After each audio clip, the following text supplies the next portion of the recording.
Jur'at degan narsani o'rganaylik. Jur'at. Qo'rqmaylik, bu narsani qilishlikka, hisob-kitob qildik, rashyot qildik, tavakkal qilib kirishib yuboraylik. 7 oylab bir kes deyiladi.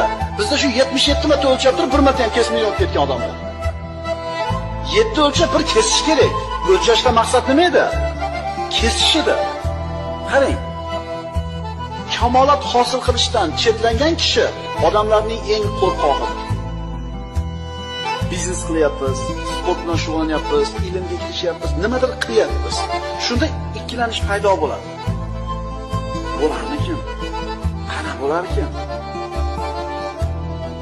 Qadam bosib ko'ring-da. Siz sababini qilib Allohga tavakkal qilib qadam bosing-da, Alloh shunaqa iqtidoringizni ochib qo'yadi. U iqtidor qachon ochiladi, bilasizmi? Buchakka taqalganingizda. Odamlarning botiri kelajakdagi ishlardan qo'rqmaydi. Jur'at degan narsani o'rganaylik. Jur'at.